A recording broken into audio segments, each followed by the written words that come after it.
Hey, Facebook friends and YouTube. I'm going to make a video now about a topic that I know a lot about, and that is debt. Um, First of all, the first thing would be I went to college and got student loans, just like everybody. Well, the smart people went to community college, but I wanted to go to a Christian college, so now I have 25,000 in student loan debt, which seems overwhelming, but some people have like 100,000. I worked at a student loan center for a while, like in the call center for customer service. And yeah, some people would have like 100,000 in student loan debt. I was like thinking, wow, I'd be so overwhelmed.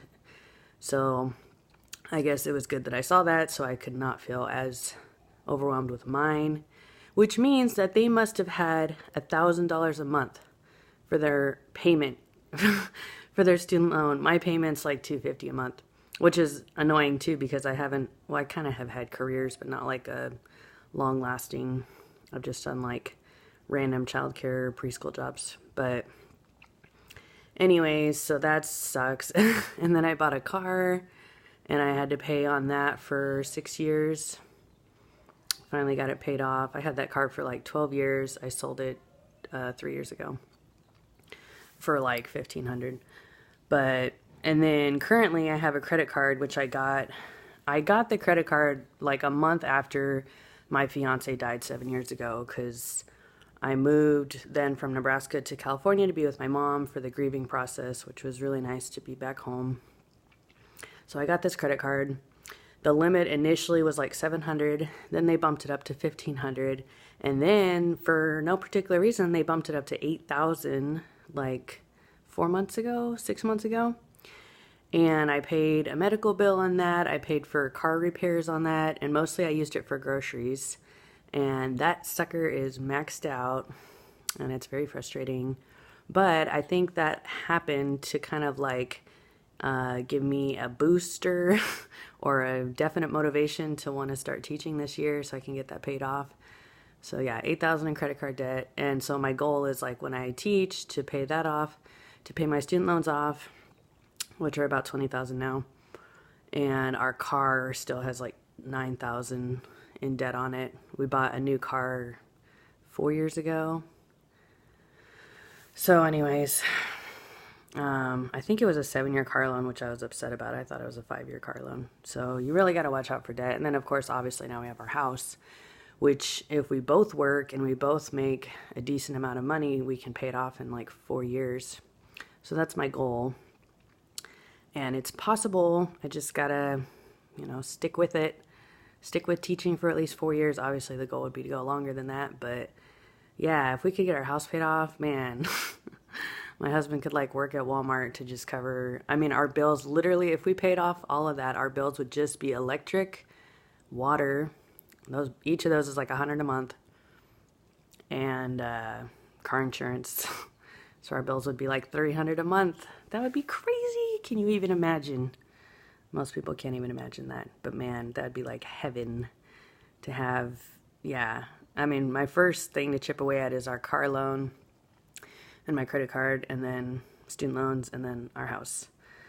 And if we could get all those paid off, I'd be so happy. All right. So I thought about making this video because there was this thing on my Facebook feed from Donald Trump about helping people with their credit card debt. And yeah, it's such a problem for sure. It's really partly thanks to Amazon. It's so easy to buy stuff on Amazon. I did use my credit card for Amazon stuff, and I felt like everything I bought was necessary, but it's like, what really is necessary? I don't know. It's really important to limit yourself, like at least limit yourself to only buying one thing a day on Amazon, or if you can, like one thing every other day. But I highly recommend that. Try and limit yourself and not buy more than one thing a day, but it's so easy because you just like look it up on your phone, and it's just like, in 2 seconds you can buy something. So anyways, be very careful of Amazon. It's nice for like getting toilet paper and, snacks, things that then you don't have to go all the way to the store to get it. But you really got to be careful, everything can be used can be a good thing, but it can be a bad thing if it's used in excess. Like, you know, alcohol is a good example, I guess, that if you have like 1 glass of red wine a day, I guess it's supposed to help dissolve the fat in your intestinal system. But if you have more than 1 glass, then it can hurt your liver. So it's pretty much the same thing with Amazon. If you buy one thing a day, like get toilet paper or get like chips or snacks for your kids, but then, you know, if you go overboard, it will hurt you. And like ever since me and my husband got married, he has struggled with smoking, and I've struggled with Amazon. And I guess I've always justified it because it was like, well, then we both struggle with something, so we're even. But that doesn't make it okay. And then I was thinking, well, his addiction is killing him, but mine doesn't really affect us. But I was being deceived, you know. Shopping does affect you because it puts more stress on you and your family, and it brings more tension into the marriage, you know. So don't let yourself be deceived and think that whatever your thing is that you do to make yourself happy, that it doesn't matter and it's not going to affect you negatively. You know, you got to be careful with anything, you know. Food too, obviously, like you eat a little bit of food, it's good. Obviously, it makes you a happier person if you're not hungry.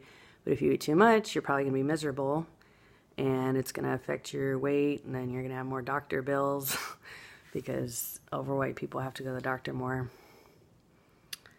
Anyways, all right, now I'm going to bust out some Bible verses on debt. All right, Proverbs 22:7. The rich rules over the poor, and the borrower is slave to the lender. Yes. But unfortunately, 100% pretty much of America, except for whoever isn't in that category, has to be a borrower now. I mean, everybody has to borrow to buy a house. Everyone has to borrow to buy a car. It's very sad. But if you can get yourself out of that net, you know, it's like you're a fish caught in a net. But if you can get yourself free by, you know, putting in the hard work and not overspending and not being lazy, then you can have the hope of a light at the end of the tunnel, you know, that you can pay off your debt and pay off your loans. And it is possible. You know, you just have to believe, you know. All things are possible to those who believe. If you know, and then he who thinks he can and he who thinks he can't, like both of those people are right, you know. So if you think you can, you can. Romans 13:8, owe no one anything except to love each other, for the one who loves another has fulfilled the law. Yeah, that's crazy. Owe no one anything, because they didn't have the system back then that we do. You know, they didn't have the system of, I mean, they were able to build their own houses. So, wasn't that nice?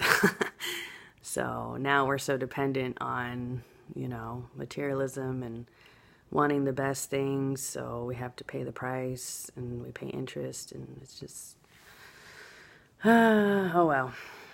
But things can get better if you work hard and if you have self-control. Woot.